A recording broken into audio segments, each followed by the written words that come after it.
Jadi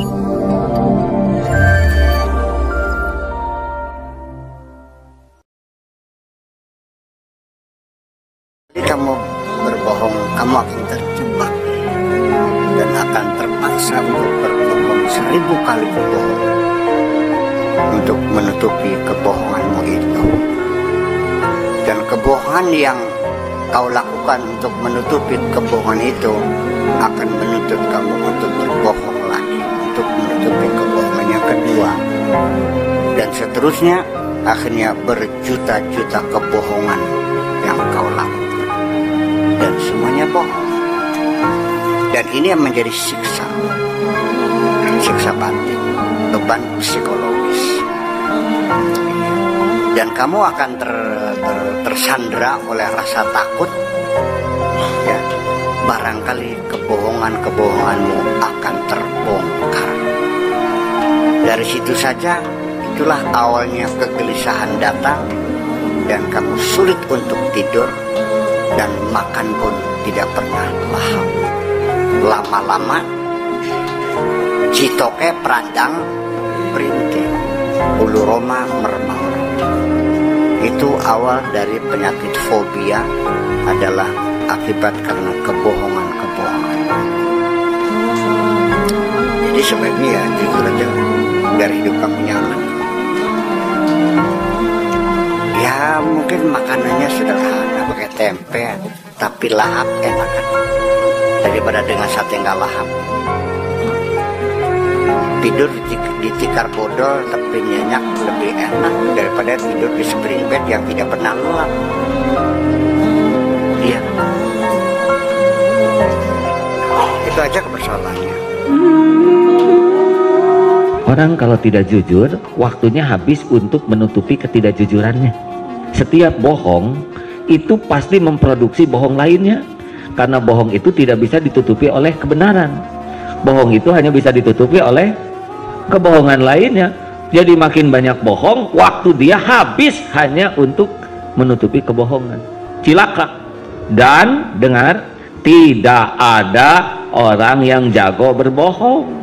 Orang tidak ketahuan kebohongannya bukan karena jago berbohong, tapi karena Allah belum membuka. Mengerti? Tidak ada orang jago. Wah, ini dilindungi dengan strategi ini dilindungi dengan teknologi ini dilindungi oleh pejabat ini. Tidak bisa. Kalau Allah mau ngebuka, kebuka tuh. Kalau Allah mau ngebuka, kapanpun Allah mau kebuka, buka tanpa bisa dicegah siapapun. Jadi nggak ada yang jago bohong, jago nipu, nggak ada. Waktunya dibuka, kebuka. Makanya Allah ngebuka macam-macam, lewat HP, ada yang lewat rekaman, ada yang lewat KPK, polisi, macam-macam dibuka, kebuka aja.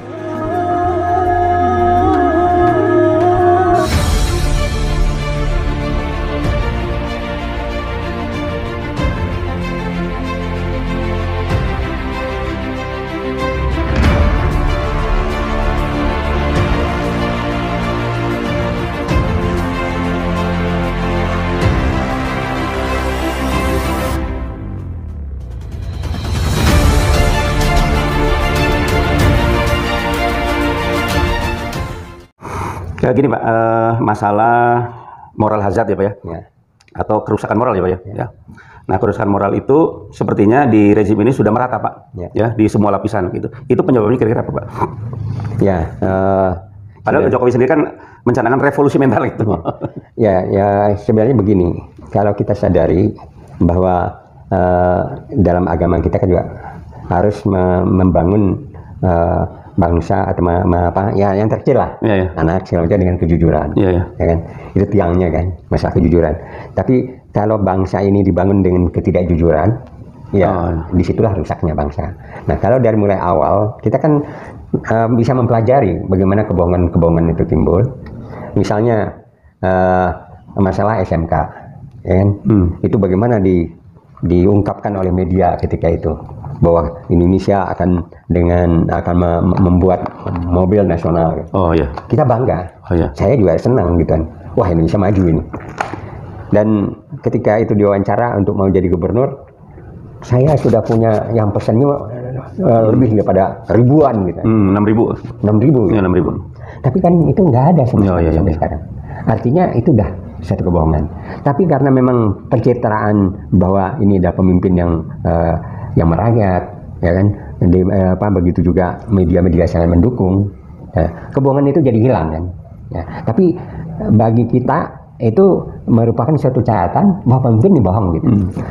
Lanjut masalah berikutnya, ketika misalnya menyatakan janji-janji, ya, bahwa Indonesia ini akan meroket dengan 8%. Lalu kita tidak akan mengimpor, kita hentikan semua impor. Tapi semua kan tidak terlaksana. Artinya bohong lagi gitu. Dibangun yang seperti itu. Dan kita diam. Dan partai politik diam. DPR juga enggak berkutik. Dan berikutnya, ya di mana-mana kan dinyatakan kita ini sudah punya anggaran dana, di kantong saya ada 11 triliun gitu. Nah yang seperti itu dipelajari oleh anak-anak mahasiswa, dan mahasiswa menyatakan king of the liar, ya kan, lip service, king of lip service, pembohong. Ya, tapi rakyat ataupun masyarakat tetap menerima yang seperti itu. Artinya ada apa di Indonesia ini? Apakah kita sudah tidak lagi menghargai suatu kejujuran? Apa kita memang mengagumi kebohongan? Kalau pemimpin saja bohong, lalu kita diem, mau jadi bagaimana negara bangsa kita ini? Dan semua menteri juga ngikut kan? Ya, anggota DPR juga diem, kan? Tokoh-tokoh, ya ada yang lain, ada mahasiswa yang ini, sekadar itu. Ya. Dan itu berulang terus, ya, kebohongan-kebohongan. Waktu wawancara masalah BBM dengan Pak Solihin kan saya juga cerita bagaimana dibangunnya suatu rekayasa bahwa kebohongan bahwa yang namanya BBM ini dinaikkan karena subsidi itu sudah meningkat 502 triliun. Dan untuk sekarang kan media itu gampang banget, kita bisa bongkar lagi, dan terbukti tidak demikian. Ya. Dan tidak 502 triliun, dan itu dilakukan secara berjamaah dari menteri ke menteri, dari presiden kemana-mana berkata seperti itu. Lalu terjadilah penderitaan rakyat nih dengan dasar kebohongan gitu. Ya. Jadi kalau ditanyakan moral hazard itu ya kita udah hancur dengan masalah ketidakjujuran gitu. Dan kita tidak bisa berkata apa-apa di situ. Ya. Rakyat menderita sekarang, ya kita sedih. Ya. Bagaimana yang namanya katakanlah untuk yang menengah saja, untuk mau ke Jakarta yang tadinya cuma 250.000 bensin, 250.000 ke Jakarta ya. Iya. Sekarang mobil yang dipakai oleh pasti sekarang juga tol naik, pasti bensin naik ya. Ya, dengan 10.000 itu kan naiknya 30%. Artinya dari 50.000 naik 30%. Angkutan juga begitu, ya kan? Semua naik gitu. Ya. Dan rakyat kecil apalagi? Itu untuk yang menengah yang punya mobil. Rakyat kecil lebih ini lagi. Dan dengan seenaknya aja seorang menteri bilang, wah ini subsidi dinikmati oleh orang kaya gitu. Orang kaya mana yang mau menikmati subsidi?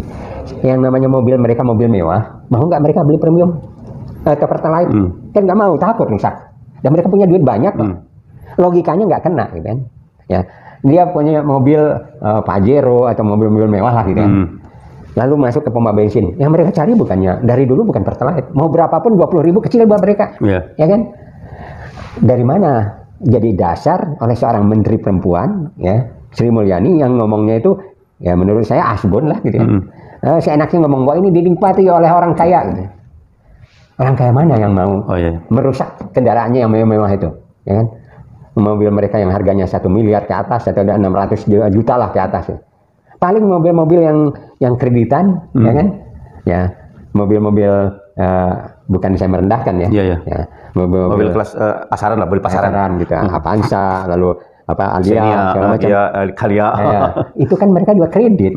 Mereka kalau mau beli, ya mau nggak mau cari yang murah, ya kan? Nggak akan mau mereka, walaupun mereka tahu, wah ini lebih enak pakai Pertamax segala macam. Mesin bisa lebih bagus gitu, larinya juga lebih bagus. Dan mereka duitnya nggak nyampe ya mau nggak mau ke situ kok. Jadi inilah yang merusak kita, bahwa pejabat setingkat menteri pun selalu berbohong dan istilahnya mereka menghalalkan segala cara untuk mengeluarkan kebijakan yang membuat rakyat menderita. Ya menurut saya sekarang kalau sampai dengan sekarang ini ya tidak lagi masalah naik turunnya pertalite atau naik turunnya BBM, naik turunnya ini sudah merusak bangsa dan sudah membuat rakyat menderita.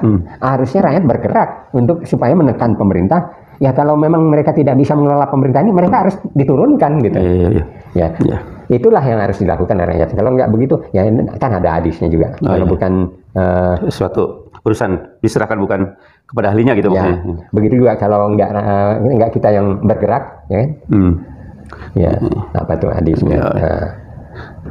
Ya, yang bunyi lengkapnya yang gimana kurang lebih Pak? Ya, apa namanya, untuk terjadinya suatu perubahan harus kita juga yang Innallaha la yughayyiru ma biqaumin hatta yughayyiru ma bi anfusihim gitu. Allah tidak akan merubah nasib satu kaum kecuali mereka sendiri yang harus merubah gitu. Nah, itulah yang harus dilakukan oleh masyarakat Indonesia sekarang ini. Bahwa pemerintah sudah melakukan banyak kebohongan-kebohongan untuk membuat rakyatnya menderita gitu. Jadi kalau nggak rakyat yang bergerak, ya siapa lagi gitu. Ya. Jadi saya bukan memprovokasi, tapi memang ini nyata bahwa didasari kepada kebohongan untuk membuat rakyat menderita gitu. Pak, gini Pak, kalau seseorang sebagai warga biasa berbohong, mungkin yang kena mungkin hanya sekitarnya saja. Ya, dirinya dengan Tapi kalau dia pemimpin, apalagi dia pemimpin yang lebih tinggi saja, itu yang dampaknya yang terkena kan semuanya. Rusak. Baik dari segi duniawi maupun akhiratnya itu Pak. Dan negara ini rusak dan rakyatnya menderita juga. Iya. Terutama ini Pak, yang sangat membahayakan itu kan yang berhubungan dengan penegakan hukum Pak. Ya. Penegakan hukum itu kan dituntut untuk bersih hati, jujur, adil semuanya. Nah ini kalau misalkan sudah mentalnya sudah mental rusak itu, ya gimana tidak rusak seluruh rakyat ya Pak seperti itu. Dan itu mungkin yang terjadi seperti sekarang ya Pak. Di rejim ini mungkin seperti itu. Ya, yang terakhir Pak, ini Pak, hubungannya dengan ini tuntutan-tuntutan masyarakat Pak, ya. Supaya rejim ini segera berhentilah, mundur gitu, tahu diri gitu. Kan kalau misalkan di Jepang, di Korea itu Pak, kalau mereka sudah gagal ya, itu tahu diri. Tapi kenapa justru di sini malah bandel itu? Ya, akhirnya kita juga inilah rusaknya kita. Di samping tidak jujur, ya sudah tidak punya rasa malu lagi ya Pak? Tidak punya rasa malu dan tidak empati, tidak ada empati. Tidak ada empati. Jadi ini semua pernah saya baca waktu almarhum Mukhtar Lubis dulu tentang sisi-sisi manusia Indonesia gitu, dan terutama pemimpinnya gitu.